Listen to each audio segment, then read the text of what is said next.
What's up, you guys? So Monique Samuels appeared on Carlos King's new podcast, Reality with the King, to promote their new reality show, Love and Marriage DC, which I will be covering. And during the podcast episode, Monique rehashed her altercation with Candiace Bassett and broke down again how it all happened. And I was surprised to hear Monique still talking about the fight because she has a new show. And I would have thought from a PR standpoint that Monique would have decided to stop talking about the fight publicly because it was so violent, and she claims that she is not a violent person. But Monique rehashed her altercation on Carlos King's podcast for the first half of the podcast and then talked about their new show on the second half of the podcast. Monique said that while she was on The Real Housewives of Potomac, she understood people basically turning up for TV while the cameras were rolling and filming a scene, but she couldn't agree and understand people plotting off camera and off season.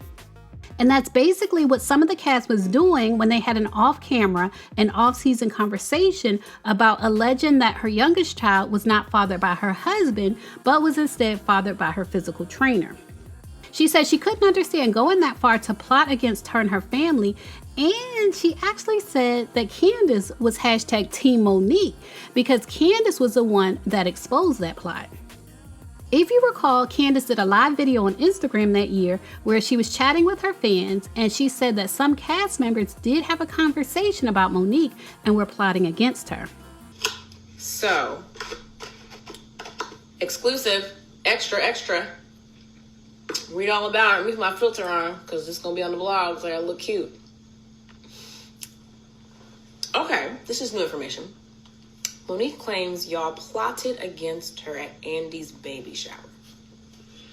So, there was a conversation about Monique not at the shower, but after the shower. We were eating somewhere.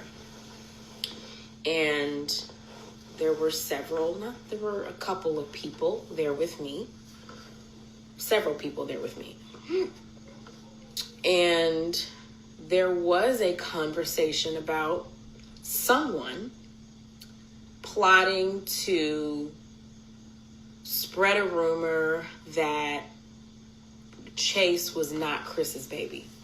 That particular video never played on Bravo. They only showed Chris and Monique's response video without any context as to why they were saying what they were saying. But if you keep up on social media, you know why Chris and Monique made that video where Chris said he wanted to turn into a woman and get physical with some of the women on the show, which he later apologized for. So a lot of stuff be going on behind the scene. And at the end of the day, the hate is very real. And I've been saying this, and I've been trying to be the bigger person. I've been trying to just do my part and then take my tail home. But at the point where you start trying to destroy my family and my marriage with some BS, and they need to check the credibility of the person who they're getting this information from. And you know what's crazy? If they had facts and real stuff, I can't be mad at them. But at the end of the day, they knew it was bogus. They knew it was a lie and literally have no information to back anything up.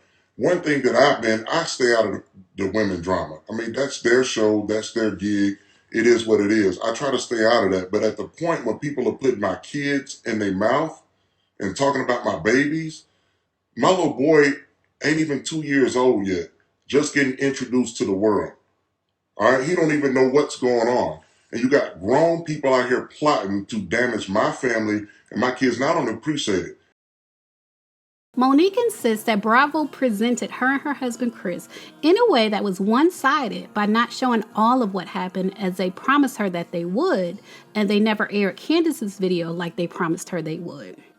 And after part 3 of the reunion aired that year, she emailed her resignation that same night. Carlos King also talks about how he slid into Monique's DMs when she left RHOP and how she initially didn't want to do another ensemble reality show, but she eventually came around.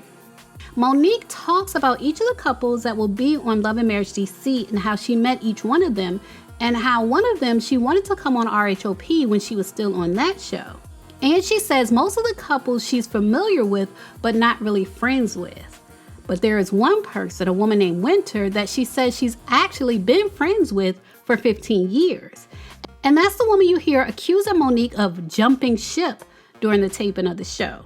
And that's the woman you see sitting down on the chair when the other ladies are approaching her aggressively and getting up in her face. That's Monique's real friend right there. And you see Monique walk away, of course, but there seems to be some issue between her and Monique that plays out on the show. So I will be watching Love and Marriage DC and spilling tea as the show progresses. Leave a comment and let me know what you think about Monique Samuels still talking about her altercation with Candiace Bassett. Do you think it's good for her to keep talking about it and maybe get stuff off her chest? Or do you think she should move on? Leave a comment and share your thoughts. As always, thanks for watching.